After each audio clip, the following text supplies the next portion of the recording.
I woke up in a hospital bed, disoriented and surrounded by a chilling silence. The air felt heavy, suffocating me as I struggled to remember how I ended up in this place. My body trembled as I tried to sit up, but an intense pain shot through my chest, pinning me back down. Panic began to consume me, and my mind raced with thoughts of what could have happened. The room was dimly lit, casting eerie shadows on the sterile walls. The flickering fluorescent lights overhead added to the unsettling atmosphere. I called out for help, but my voice seemed to dissipate into the void. It was as if I was trapped in a nightmare, with no hope of escape.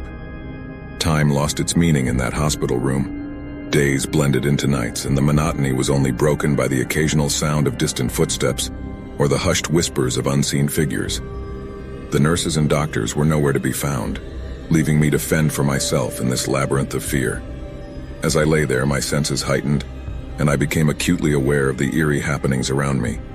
Strange whispers echoed through the halls, their sinister tones seeping into my bones. Shadows danced on the walls, their grotesque forms mocking my feeble attempts to understand their presence. The hospital itself seemed alive, pulsating with a malevolent energy that infected every corner. One night, as I lay awake, I heard a door creak open down the hallway. A shiver ran down my spine as a figure emerged from the darkness. It was a patient, or what used to be a patient. Their eyes were empty voids, devoid of any spark of life. The gaunt figure shuffled toward me, their skeletal fingers reaching out as if longing for something I couldn't comprehend.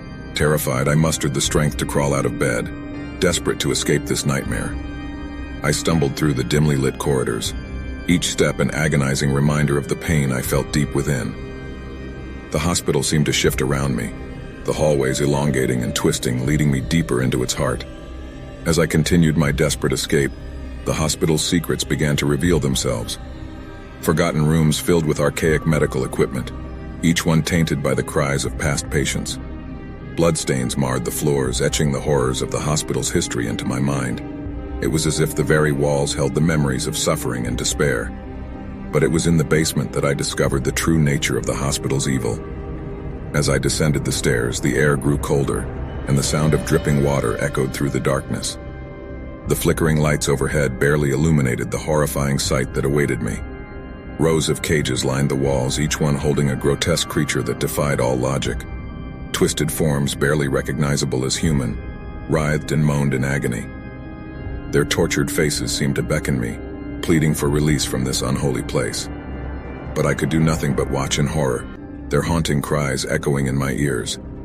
Suddenly, a piercing scream filled the air, shaking me to my core. I turned to see the figure that had haunted my dreams since waking up in this hospital. The patient I had encountered before, now transformed into a nightmarish creature, its limbs contorted and elongated. It lunged at me with an inhuman speed, its hollow eyes filled with malice. I ran, adrenaline pumping through my veins, pushing my body past its limits. The hospital seemed to fight against my escape, its halls elongating and shifting with each turn. The creatures pursued me, their moans and cries growing louder, driving me further into madness. Just when I thought all hope was lost, I burst through the hospital's entrance, the light of the moon offering a fleeting sense of safety. As I stumbled away, I glanced back at the building that had held me captive. The hospital stood tall, its windows reflecting the torment of all those who had suffered within its walls. To this day, I can still hear the whispers of the hospital, the echoes of the patients trapped within its grasp. The experience forever changed me, leaving behind a deep-seated fear of the unknown. And as I walk past hospitals, I can't help but wonder if the horrors that plagued me are confined to that one building, or if they lurk within the walls of every medical institution, waiting to claim their next victim.